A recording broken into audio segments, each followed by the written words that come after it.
অমিত শাহ, কেন্দ্রীয় স্বরাষ্ট্রমন্ত্রী অমিত শাহ আগামীকাল রাজ্যে আসছেন। মায়াপুরে ইসকনে একটি অনুষ্ঠানে যোগ দেবেন তিনি এবং অমিত শাহর ফের রাজ্যে আসা নিয়ে রাজনৈতিক চর্চাও তুঙ্গে।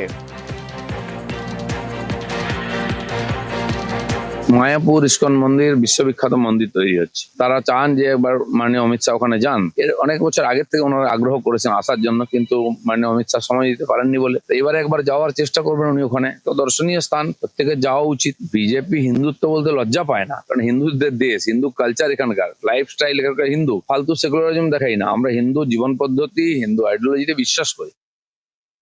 দিলীপ ঘোষদের বড় বড় কথার অমিত শাহ নতুন আসছেন, মঙ্গল গ্রহ থেকে আসছেন, ভোট এলেই আসেন, ভোটের পর দেখা যায় না। হিসেব করে দেখুন না, অমিত শাহ 21-এর ভোটে কবার এসছেন। নরেন্দ্র মোদী অমিত শাহ আসবেন, যাবেন, হারবেন, তারপর আর দেখা যাবে না, বাংলা টাকা আটকাবেন। এটা তো ওনাদের ট্র্যাক রেকর্ডে দাঁড়িয়ে গেছে। ওনারা কোনো মন্দিরে যাচ্ছেন, যাবেন। আমরা মন্দির, মসজিদ, গির্জা সব জায়গায় মাননীয় মুখ্যমন্ত্রী যান। আমরা সমাজে সকলকে নিয়ে চলি, ধর্ম যার যার, সমাজটা সবার।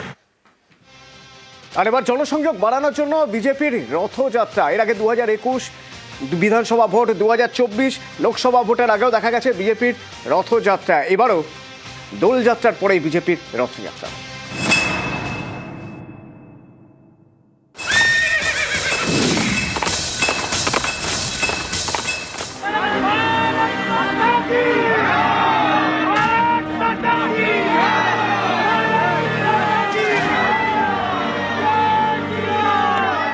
বসন্তের বাংলায় ভোটের হাওয়া, ভোটের পালে গেরুয়া হাওয়া তুলতে ফের বাংলায় বিজেপির রথযাত্রা।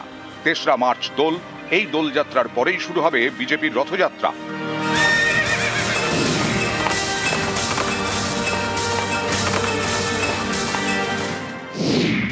উত্তরবঙ্গ এবং দক্ষিণবঙ্গের জেলায় জেলায় বের হবে বিজেপির রথ।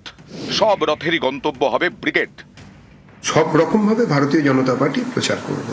এই মুহূর্তে পশ্চিমবঙ্গের জনতার কাছ থেকে পরামর্শ নিচ্ছি। 1043টা জায়গায় এখনো পর্যন্ত বক্স বসিয়েছি, সেখানে প্রচুর পরিমাণে পরামর্শ জমা হচ্ছে।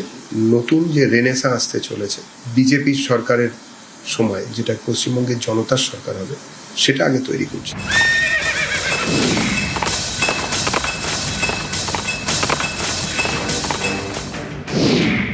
2024-এর লোকসভা ভোট এবং 2021-এর বিধানসভা ভোটের আগেও বাংলায় রথ বের করে বিজেপি।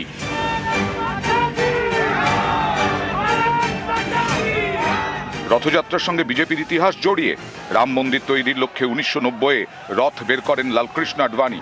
গুজরাটের সোমনাথ থেকে উত্তরপ্রদেশের অযোধ্যা পর্যন্ত এ নিয়ে সে সময় দেশ জুড়ে শোরগোল পড়ে যায়। তারপর রাজনীতিতে বহু অদল বদল হয়েছে, কিন্তু বিজেপি রথযাত্রা কৌশল থেকে সরেনি।